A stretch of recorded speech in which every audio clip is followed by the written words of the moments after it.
welcome to another episode of The Influential Nonprofit. I am Marianne. As you know, I work with nonprofit leaders to master the art of influence so they can get the most out of themselves and everyone else around them. And today I'm with my new friend, because we're already friends, Kel Haney. Because I already can tell we're aligned spirits, and I'm very happy to talk with you. Kel is an outbound fundraising expert, coach, and a senior consultant at Donorly.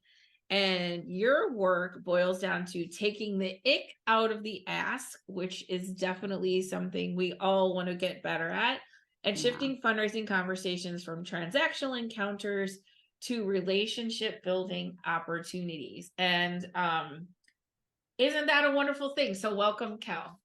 Thank you, Marianne. I'm so happy to be here and chatting with you. Yeah, so before we get into all of that, as you know, I always ask the first question, which is, tell me something you're really proud of that you've accomplished or done in your life that you don't get to brag about much. Yes. So in the past 3 years, I've totally shifted my professional life and where our primary residence is.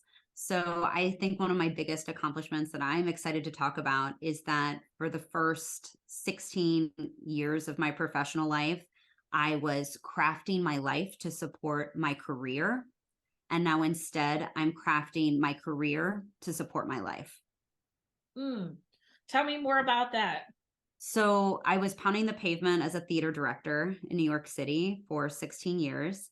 My husband is an actor, Michael Grew, and we would see each other on Sundays, or we would meet each other at a show. And he knew that I was not going to show up until 5 minutes after it was supposed to start, because I knew it wouldn't show up till 7 minutes. And so I was always eating on the go, running on the go, having a million things to do. And then Sundays were our day to be together, tried to keep that unscheduled, and would food prep for the week and whatnot. But then the pandemic hit, and suddenly we didn't have in-person work, and I got to take a walk. We were living in Astoria, New York, which is New York City. And I got to see spring unfold for the first time in New York City, day to day, how differently that looked. And we had dinner together every night. I thought, I love this. This is so different than the life I've been living. So we temporarily moved during the pandemic to a small island off the coast of Portland, Maine, where we got engaged, where we got married, that we thought was our dream for 30 years down the road when we retire. We were here for 4 months. We fell in love, and we actually bought a farmhouse fixer-upper at the end of last year. And so this is our primary residence now, off the coast of Maine, traveling to New York or anywhere else I need to be when I need to be there. But in our new virtual world, I can be working really hard and then on the beach with our rescue dog, or in the woods with our rescue dog, and just having just a really full life in a new way. Wow. Yeah, it's cool. So instead of like, oh, let's wait for 30 years, like, why don't we just do this now? Yeah, I felt I think a lot of people may have felt like that about the pandemic, but it just sped up what was important and what's the way that we wanted to live our lives. So I feel like that happened for a lot of people. I mean, I had a lot of shifts. That pattern interrupt got us to think, oh, wait, maybe there's a different thing. Maybe this wasn't as important to me as I thought it was in the past. I think there is an overall sort of raising of standard of like, this may not be that great, but I didn't know there was anything else. So is your husband an actor, still acting? He is. Okay. So is he in New York a lot, or is he? Not so much at the moment. I think that could always change. He's actually been working a lot in Portland, Maine. So he got to work at Portland Stage. So Portland and Portland. Well, no, we're in Portland, Maine is where we are. We're outside Portland, Maine. So it's close, but it means that he can perform, be on stage, and then at the end of the night, be back on our little island. It's pretty amazing. So he has representation in both New York and also in Boston. So wow. Yeah, it's interesting to watch how that's unfolding. And all of their initial auditions now are online anyway. So right. So you went from stage theater director to fundraiser. So what was that leap like? Well, it was really gradual in a way that I didn't anticipate, in a way that I didn't really know that I was building this new career. So in my early 20s, I needed some way to supplement my income as a theater director. And this was almost 20 years ago. And at that point, most of the theater directors who were really making careers for themselves were white, cis men who frankly had some kind of, income, outsourced income that wasn't theater directing. So I needed to fundraise. But it was in some ways my dirty little secret. It was something I didn't talk about, which was ludicrous because I was fundraising for a theater that I loved, Manhattan Theater Club, that I thought I wanted to run someday. I had been there as an intern. So I was just calling people and talking about the thing that I loved more than anything, which was theater, and talking about shows that we'd both seen or shows that I'd seen that I wanted them to see. And so, like, yes, it was about fundraising to make sure that this organization stayed in a healthy place. But in a larger sense, it really was about, I love this. Do you love this? Or how can I connect with you in a way that you can love the thing that I love? So I raised upwards of $7 million in less than 8 years myself over the phone in gifts, predominantly $2,000 and under. So I was doing that while I was working on my directing career at the same time. And I ended up being the associate director of Wit on Broadway with Cynthia Nixon. And a couple of other higher profile shows that were at this theater. And so I was able to say, oh, come see the show. I'm actually working on that. Or what did you think of that show? I actually worked on that. So it was a really organic way to build those relationships. Right. And then, so now you translate that to help other organizations build those Exactly. relationships. So Exactly. what did you learn from as a theater director, um, that helps you now in fundraising? Yeah. So I feel like as a theater director, I was always hosting the event, is how I looked at it, as I was the host of, the first rehearsal in particular, when everybody is getting to know each other.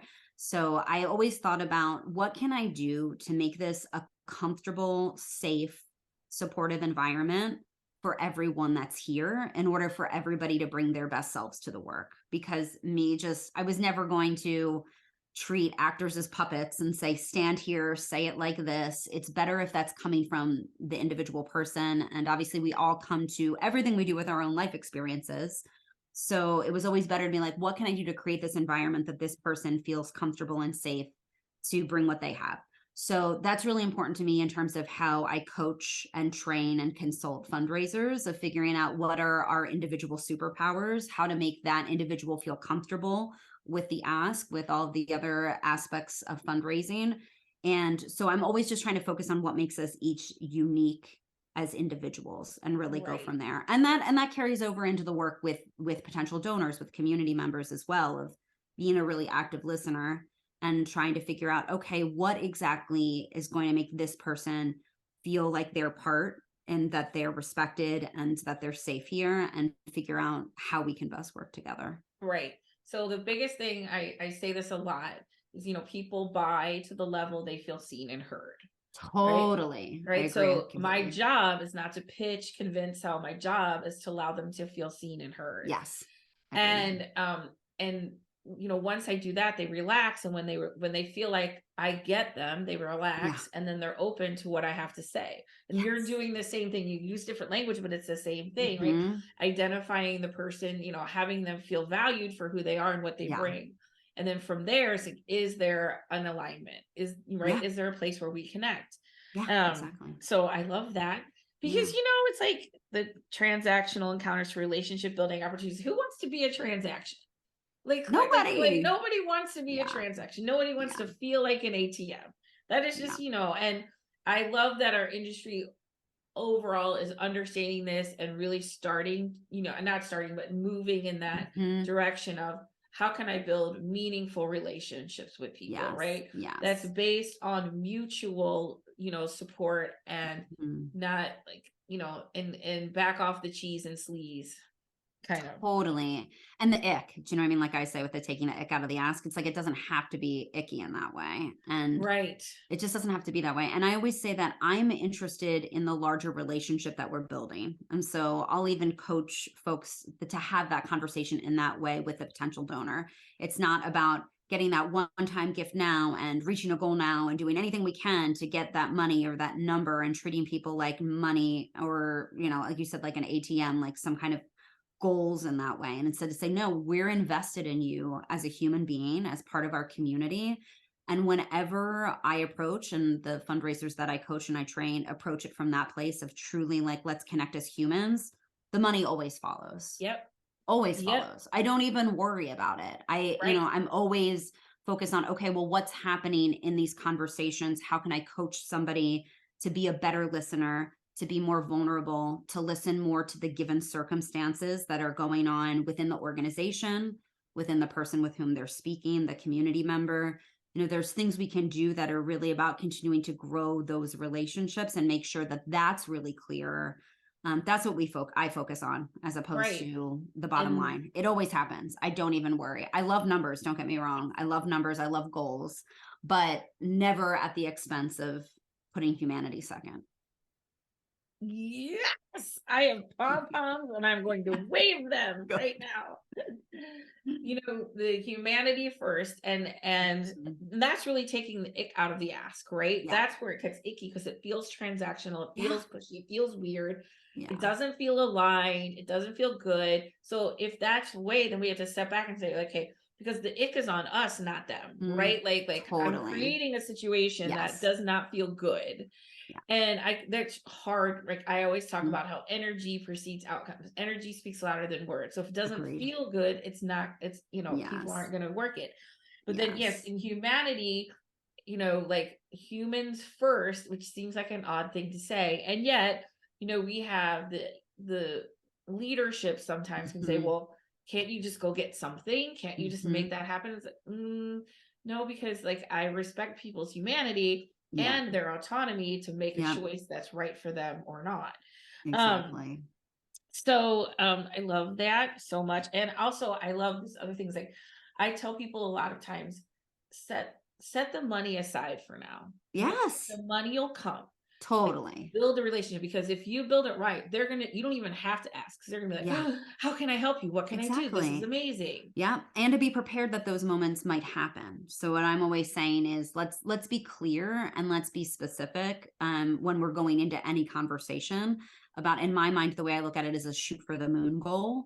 So what are we going to do that feels like potentially a good stretch for them as opposed to a bad stretch? And so it might be, I just tell everyone that I'm coaching and that I'm consulting with, let's just be clear of what those numbers are. This might not be the moment in the conversation for us to bring that up with the potential donor, but if the potential donor brings it up and says, okay, I want to help, like we're connecting, or get to the point, or wherever they are, you'll say, great. So my shoot for the moon, we're trying to raise X amount of money by Y time. Wanted to see if you could do Z amount.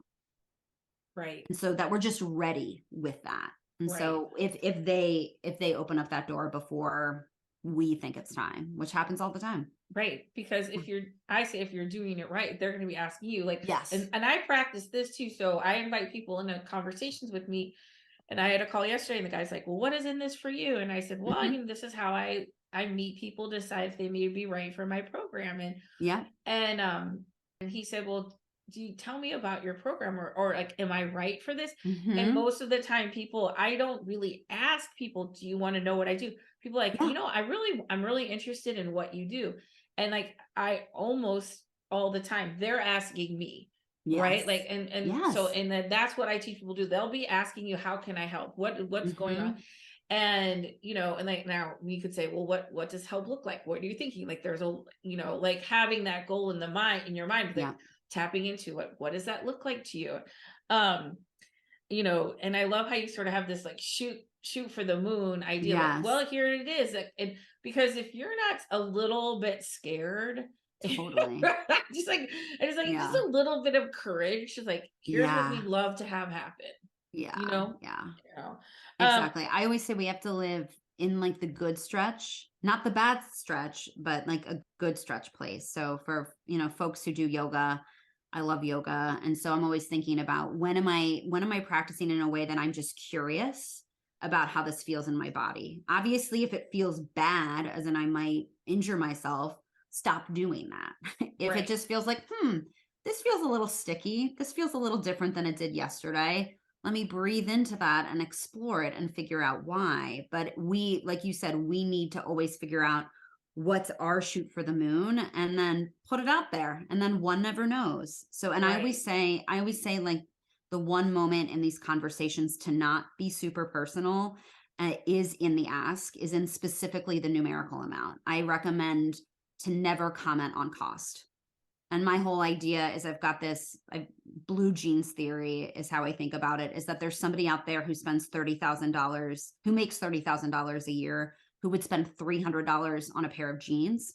And then there's somebody out there who makes $300,000 who would never spend more than $30 on a pair of jeans. So even if we have some kind of research on the particular individual, we still don't know what their relationship is to money. We're never going to know exactly what their relationship is to money. So I never say, can you just do $50? That might mean that that person is, really cutting back on some essential budget item for the month. I don't know. I'm not going to say just $25 or $50. I'm also not going to say, I'm going to shoot for the moon. And like, I know it's a lot, but could you do 20,000? That might not feel like a lot to that person. So I always just say, I'm going to shoot for the moon and here's the X amount and see what you think. And right. And keep quiet. because so I'm working on this workshop, giving this workshop about powerful communication. And you just identified 2 ways that we sabotage our communication. And so it was just like using that word just $50. Or the other thing you said was this might be a lot, right? Like you're giving like qualifiers or conditions to the statement instead of just say, this is our big, hairy, audacious number. What do you think of that? Yeah. And just let them respond, right? Instead of, because it feels like, could you just give me this little bit, and this may seem crazy, and so I love how you're saying like depersonalizing from the number, because it can mean anything to anyone. Yeah. And just holding your value and seeing what happens. And here's the other thing, Kel, and I guess you probably coach people on this, is do not speak, stop. Oh, yes. So I call that, and this is again coming from my theater directing background, but I call that hold for the silence. So in theater, something you say in tech a lot is hold, and that means basically stop where you are because we're going to reset or change something. So I coach, most of the people that I coach are artists in some way. So some of that jargon ends up being part of this. But so I say hold for the silence. And so when I'm training someone and I say, so yeah, Marianne, it would be great if we could get you involved. I'm going to shoot for the moon and see if you could do X amount towards our campaign. We're trying to raise Y by Z date. What's your initial thought on that? And then I'll just wait.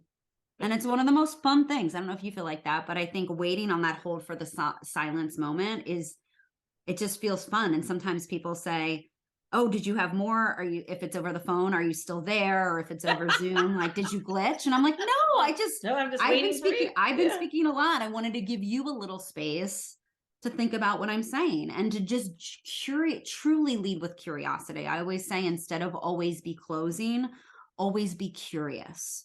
So if we're always curious, anything that we get back from that potential donor is a gift.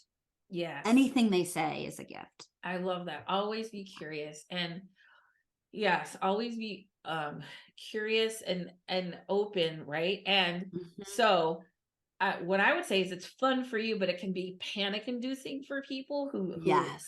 And so my trick when I first start, I'd be like, and I would do this, I'd be like, so it costs this much. Yes. Take a sip. I would say, like, you're out lunch, and take a bite of your salad. My whole body would be like, I was like, this is how much this was. My whole body would be like, do it for less, do it for less, do it for less.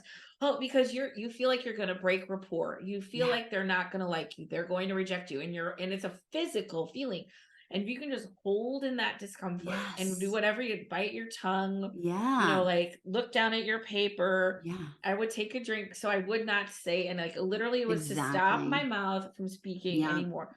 And then once you get that, like once you feel that, right? Because you're practiced at this, once you get practiced at it, you're just really casual about it. But your body, I feel like your brain, your body's like, no. Make it better for them. Make it better for them. Exactly. And I'll add to that list. I love your list of things you could do in that moment. And one other thing I would add is just to breathe, like to give yourself that moment, just like take a deep breath and be like, yeah, it's uncomfortable. That's okay. It's okay. Again, we're not being chased by a lion. No one is threatening our lives. Hopefully, we're not engaging with anyone that we're feeling will be verbally or emotionally abusive to us in any way, or we would not be engaging with them as potential collaborators, as potential donors. But yeah, just take a breath. Yeah. And it's also okay to admit that those moments are hard. Yeah. Like I also coach people to say it's all right to say I've never done this before, or this is the part of the conversation that gets difficult for me, or this is a moment like today I'm having a rougher day, or I drank too much coffee, or I didn't drink enough coffee, or whatever that is. Like to just truly let other people into our given circumstances, because the more vulnerable and the more human we are with people, the more vulnerable and human they are with us, the more Absolutely. they open up. Yes. People want authenticity. They want transparency. They Mhm. want, I say it all the time, the most vulnerable person in the room is the most powerful person. Yeah, I Right? love that. Because if you're sharing your truth, then you give other people permission Yeah. to share it. Like, yeah, this is the awkward part for me. Like, Mhm. okay, until it's not, then you don't have to say it because you don't want to lie. You know, that's like, Totally. yeah. And because people will sniff that right out. Like Yeah. my middle son, he is flipping genius. Like he he totally, you cannot lie. Like he just sniffs it out. He's so I love perceptive. that. And so he teaches me, like, you can't even just, I'm trying to sell it to him. He Mhm. just sees right through it. Just Yep. assume everybody's good like that, and Yes. they're gonna see right through it. And even if they Mm. don't consciously, there's something in their subconscious thing that's pulling Mhm. back a little bit. They don't know why. Yeah, You know, like yeah. this doesn't like, and they can't figure out like a logical reason why it's just not feeling good. Yeah, yeah, we know immediate and we're sold all the time. I don't remember exactly what the facts are, but truly thousands of times in the day we're being sold, we're being marketed to Yeah. in everything that we do. So I'm always saying, perfectionism is never the goal, and I think culturally we're moving away from that, which is great, period.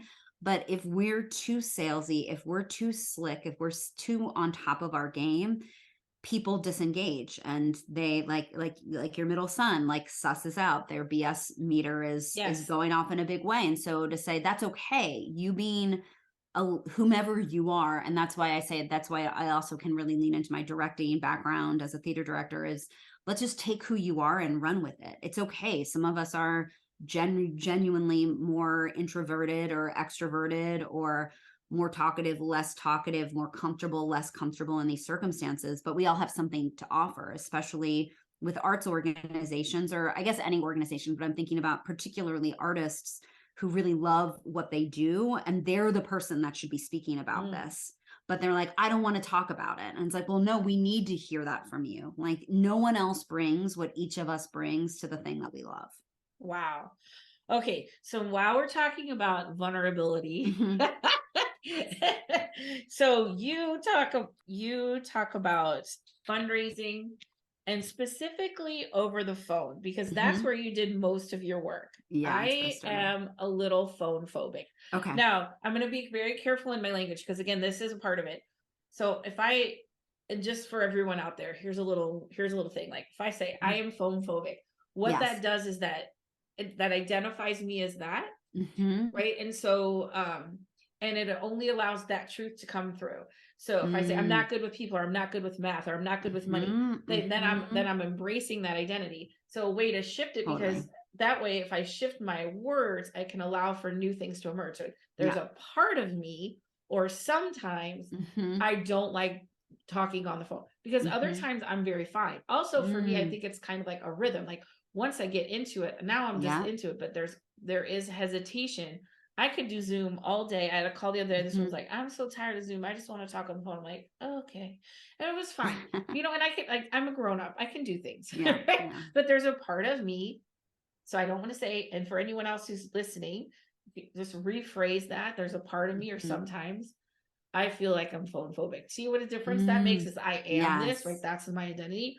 Sometimes I feel like, or I sometimes I'm feel not good. this. Yeah, I I'm love not good that. with money, because there's Mhm. other side, because there's facts and feelings. So if I look at the feelings, I Yes. can say, I'm only looking for the facts that support that belief. Mhm. I'm discounting all the other times when I did do, you Yes, know, we're like yeah, I was fine on the right. Like, yeah. yeah, I'm fine, but I don't acknowledge that because it's not Mhm, supporting the belief. So mhm, sometimes I'm phone mhm, phobic. Back to you. mhm. So Yes. help me. Yes. understand this, and maybe some strategies to move through it. Absolutely. So the first question I have, Marianne, is can you pinpoint when it feels good to be on the phone versus when it doesn't feel good to be on the phone? Particular examples of, oh, that's a moment that I felt like I was in flow. I felt like I was in myself in that. Maybe we should keep it to like business conversations, but like Yeah, when yeah, that business felt like good versus a time that right. didn't feel good. So I'm like, I have my list of prospects. We all have a list of prospects. Yep. I'm supposed to like call people, and I feel like an intrusion. Okay. So not it's not just like once I'm on the phone. So I have to tell you this story. This is a wonderful person. Her name is Becky Bird. She runs Annie's Hopes. Hmm. I did a board training with her, but this is a while ago. And Hmm. I was listening to this podcast, and this guy was like, you call one person a day and you like leave a message. I'm like, and I was Hmm. literally stuck in traffic, like stuck in traffic. I'm like, well, I'll just open my phone and find somebody. And like I Yeah. called her, and Hmm. she answered. I was like, you You're weren't like, oh my supposed to, gosh. you Yeah. weren't supposed to pick up the phone. Yes. Yes. Because I said I was just gonna leave this message. I'm trying this new thing. And then we laughed, Hmm. and we had a lovely like 10-minute call, and it was wonderful. And also I have learned from working with her, like that she defaults to the phone. Like, and so that's one thing I pay attention to. Mm-hmm. And so I would call her because I knew I could see that's what she liked. Like if I Hmm. would send her an email, she'd Yeah. like, okay, tell me about it, right? Yeah. And so that was good. So I'm good with that, right? Like Yeah. that's Yeah. like, Yeah. Yeah. but it's I You think are it's the actively listening in that yes, way of like, how is the best mode of communication for someone? right. But when I'm clocking first and foremost, calling Becky, right, is or calling whomever is, and one thing we do get about the phone is we can be a little bit more in our own cocoon. So I recommend if Yes. people are uncomfortable with making calls, but that's part of their work, that's part of they've got their portfolio, thinking specifically of fundraisers, not for profit leaders. I would recommend that that's actually some time that's set out on your schedule to be like, okay, here's the half hour, here's the hour, top of my day, end of my day when I'm going to do that. And I actually say, feel free to sit in a slightly different place as opposed to like I see your chair, you've got a comfy chair behind you, maybe as opposed to sitting at your desk where you sit, where you've got this, the view for your video calls, sit someplace else. Get yourself a cup of coffee or tea or whatever beverage you like do something like slightly ritualistic for yourself before you get started of like treating yourself of like, I'm going to be extra kind to myself in this moment when I'm going to do something that's harder for me. So that would Mhm. start there, just like identifying that this is harder. And to your point, yes, we need to be ready for the voicemail. And I don't recommend full out scripts to have phone solicitation calls. That being said, I do think for some people, having either an outline of things to say over a voicemail or actually a full script on a voicemail, if you can practice and do it in a way that sounds realistic and not extemporaneous. Again, I work with a lot of artists, so they're great at that. But being ready because people do listen to voicemails. I can't believe in 2023 how important voicemails are and how much people respect that and are like, wow, this person took that time to take a minute and leave this voicemail. I mean, it's funny that voice memos have become such a big thing. It's just a different version of a voicemail. So I hear you on that. So what happened in the call? So then you weren't expecting Becky to pick up. You were in Oh, traffic. She picked up. this was lovely. This was a long time ago, and we just had like a 10-minute conversation. And, it's Nice. like, oh, it's so great to hear from you. My friend Okay. Jeff said to me once, "Who wouldn't want to hear from you?" I'm like, I Yes. guess yeah. And also there is this, like hesitation. So Mm-hmm. now, Kel, everyone's like, oh, great. Now everyone's gonna be hearing from me. And in fact, even on my Calendly, I ask for phone numbers, and I Mm-hmm. do that, like if like to book a time like for in case of an emergency. But Sure. my coach was like, well, now you can text people. Like you can just Yeah. say, hey, thinking about you or whatever. And Yes. yeah, Great okay, follow that's up. it. But Great circle back. and also it is the phone call, I think, that is the mountain that I feel. Mm-hmm. And so the interesting thing is when I first started my business, that's all I did because that's all I Mm-hmm. had. Mm-hmm. Right. And so then I have like, then I realized I built all these other systems and the podcast and all this stuff. And then oh wait, I can go back and incorporate this very powerful Yes. strategy. Yes. Oh, right. Because again, I want to be in alignment with the people, right? And you want to be like, Yes. I'm going to be making Yes. those calls because I'm teaching people how to make those calls. Yes. Totally, If totally, I'm, totally. good leaders go first. So if Mhm. I can bust Totally. through my fear, then you can bust through your Yes. fear. So Yes. maybe And we can that's then the use our thing, stories to right? share with them and say, I was there and now I'm here and here's the work I did to get there. So Here's I how think what that's I did to great. get there. Yeah. So now I'm thinking like, okay, maybe that's the thing for me is like, oh, when I can do this, then I can teach other people how to do it. Yeah. Because you're like, good leaders go first. Like that's one of the biggest things is like, I can't ask you to up level Yes. your commitment with, and me Hmm. just stay here and Yeah. stay safe. So Agreed. I go Agreed. first, right? I'm the one who Yeah. gets uncomfortable, and then, Yeah. right, so I Yeah. can bring you along. This is Yeah. wonderful. So Yeah. you have So, something, go ahead. Do you want to oh, I think we're share? going in the same place. You go for it. Okay, I wanted to share because you have these like your 4 tentpoles for Uh-huh. making an ask. Yeah. Yeah. What is that? Okay, yeah. So I'll give you the simplest version. We could talk about that for a while. But so the first tent pole is what I call the opening. And so that's the first 15 seconds of the call. I think it's very crucial. Like you said, I don't know, in Malcolm Gladwell's Blink or whatnot, talks about that we make split second decisions, impressions. So the first 10, 15 seconds on that call are crucial. And I'll come back to that in a second. So first tent pole is the opening, which is the first 15 seconds. The second tentpole is the main event. And that's where you're going to share whatever kind of, I'm speaking specifically about not for profits in this moment. You're going to share updates that you think might be interesting to that particular person about the organization. What's going on with the organization right now? How could they potentially get involved? Events they might want to attend, things they can look at, newsletters, whatnot. And then conveniently, the third, usually the third, it doesn't have to be three, but the last item that you're going to share is about the fundraising campaign you're on right now. So you're not asking yet, you're just saying, and here's another thing. So, for instance, with a theater organization, we've got this play running right now that that got a New York Times critics pick. Here's what's coming in next season. And also, we have our fiscal year ends June 30th. We're trying to raise X amount by then, and here's how we're doing it, and here's what that money's being raised for. So that's temple number 2. Temple number 3 is the actual ask, and that's when you actually come out. And this is just saying, if this is, I'm being really specific, if this is particularly a phone call for an ask. Obviously this same kind of methodology works over 5 months. It can be 5 minutes, 5 months. It's the same thing. And then the final is the closing. And so that's figuring out what the next point of contact is with this person, whatever they do. But I can break it down a little bit further. I think to your point, I should at least talk about temple number 1, because it's what you're Yes. saying about that moment That of first getting 15, on the call that and feels like feeling the like, most oh my gosh, pressure. I'm bothering this person. I'm bothering Becky. Oh my gosh, she picked up. Like your heart suddenly drops or goes in your throat, or however that ends, your heart tightens, whatever happens in your body, right?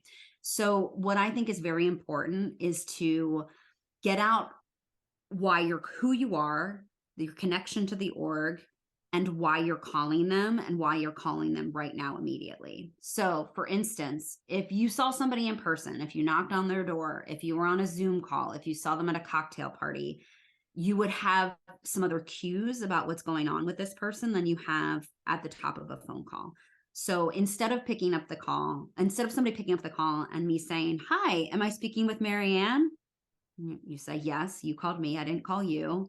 And I say, hi, Marianne. My name's Kel. I'm calling from X organization. How are you doing today? And it's like, okay, I know you're calling for a reason, not just how are you today? And then I'm fine. How are you? And so there's like this stilted nature, as opposed to if I called you and said, hi, Marianne, believe it or not, my name's Kel. I'm actually calling you from so-and-so theater. And I'm touching base because I think you saw this show with us a couple months back. We have a show going on right now that's a New York Times critics pick. I'd love for you to come see that. But first and foremost, I love that you came to see that show last month. Just wanted to see what you thought of it, what brought you into our theater in the first place, and if you know us at all. So I'm going to stack a few questions at the top of that. So I gave that person a lot at the top, and you'd think that feels pushy, but that's actually disarms them and makes them more comfortable, because they're like, okay, I know exactly what's going on here.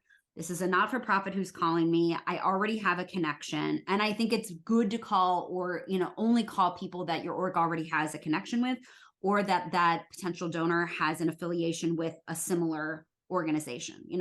Actual cold calling doesn't work. And it's not like the salesy thing. I don't even work with people who are career salespeople. Yeah, that's not for me either.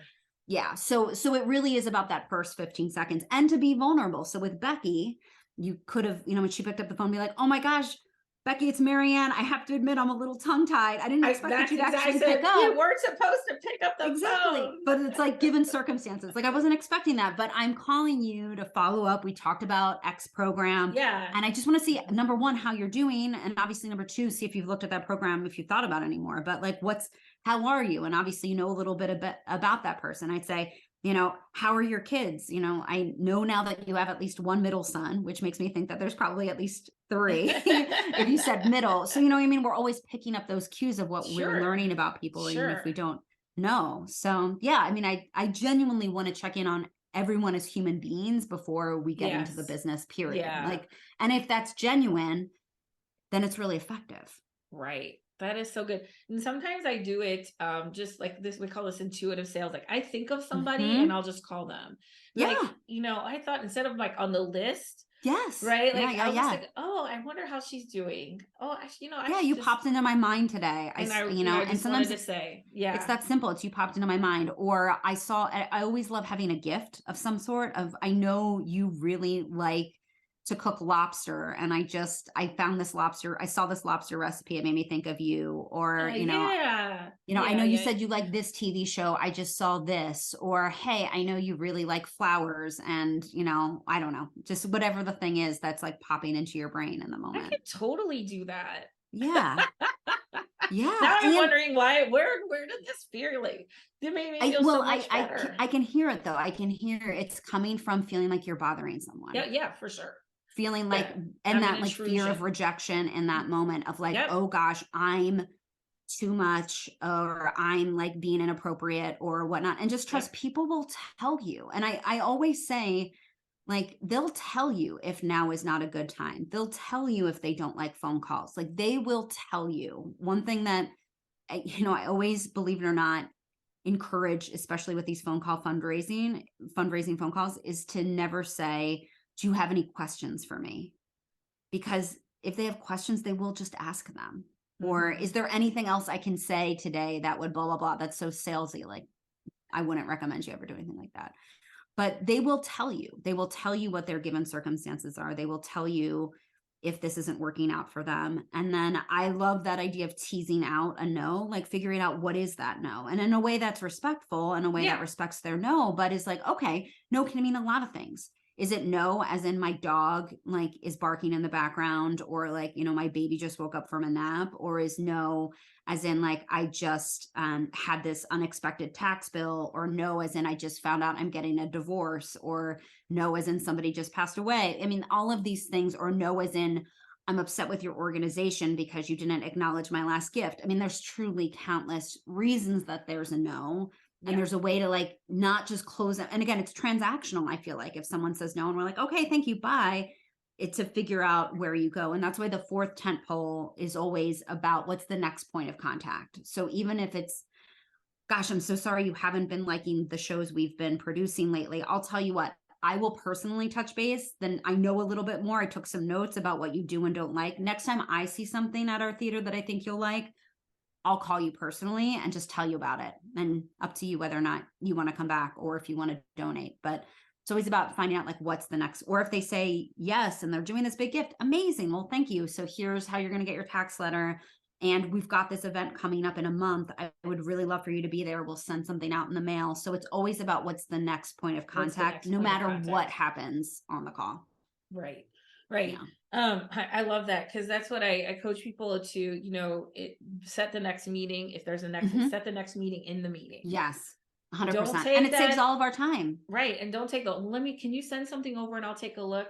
To say absolutely. And I did it today. Why don't we talk next week to see how see where you're at in your decision-making process. That's that. Because what you get is all these planes that are just circling and you can't feel like you can't land them. You're giving your power away.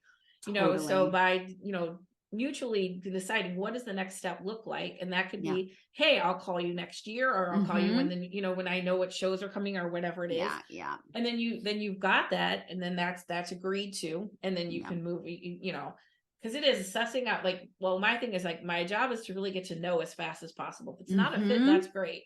And if it Yeah, is, let's keep talking. yeah. Because when you don't treat people transactionally, then they will respect you and remember you. And even Yes. if it wasn't the right fit, right? Or maybe it's not this year's season, Yeah, they're still going to respect you and think well of exactly. you, and Exactly. even refer you. And Yeah. that can only benefit you. Yeah, I agree. And I always say that on these calls, no matter what happens on the call, I want the community member, when they hang up the phone, that they feel like they know a little bit more about the org than they did when it started, and that they've got an even more positive impression of the org than when the phone call started. That is more important than any gift, Love always. it. Oh, Yeah. man. So Yeah. obviously we could go on for a while. Totally. This is amazing. And I don't know about anyone listening to this podcast, but I feel better. Oh, good. I'm glad. So I'm there you go. excited. Keep me No, posted. I want to I hear I know how you this have yeah, honestly inspired me, and now people good. are like, "Oh, I can't wait to get a phone call from Marianne." Oh, good. And before we close, I always close Mhm. with the same question. Yes. So when I go to Portland, Maine, or you're in St. Louis, or we wind Yes. up meeting in New York, what is Yeah. what is your go-to karaoke song? What are we gonna sing? Yeah, we're gonna sing "What's Up" by the Four Four Non Non-Blondes. Blondes. All Yeah, right. 100%. We're doing that That's a good together. belter. Yes, yeah, yeah. I love it. That's a good one. Thanks. Everyone sings along to that. Yes. So that Yeah, makes yeah, it really fun. That's a great yeah, song. yeah. Okay. Thank you, Kel, for being here. And Yeah, it's my I say pleasure. this, I love doing this podcast because I get to meet amazing people. Yeah, I love what you're doing for thank you. nonprofits. And thank you Yeah, so much. it's my Um, you pleasure. we have some links in the show notes. What's the Yeah. best way for people to reach out to you if Yeah, they're I would say the interested? best way, if you just want to have a conversation with me towards one-on-one coaching or consulting, it's reaching out to me via LinkedIn. That's my new happy place. I'm also really doing a lot of thought leadership there. So come find me on LinkedIn. If you work with a not-for-profit and you're interested in learning more about what we do at Donorly, we focus on small to mid-sized not-for-profits, do all sorts of kind of work from interim staffing all the way to research. So I really love the team I work with at Donorly. So if it's a B2B situation, reach out to me via donorly.com. Or if you just want a person-to-person one-on-one coaching / just be new, not-for-profit, fundraising friends, marketing friends, feel free to reach out to me on LinkedIn. I love LinkedIn. Awesome. Yeah. All right, Cool. that is it for this episode of the Influential Nonprofit. Again, thanks for Kel Haney for being here and sharing so much wonderful wisdom. And if you haven't yet, if you go to nonprofitleadership.com, you can upload your influence starter kit. I have a guide there, and also a kind of a template for Mm. you to be able to have conversations with people that feel good and that's rooted in listening. It's like I always say, our pain comes from the gap between who people are and who we want them to be. So it I allows you love to that. see people for who they are and connect with them that way. And only good things can come from that. So thanks again, Kel, and we'll see you next Thank you, time on Marianne. the Influential Nonprofit. Appreciate it.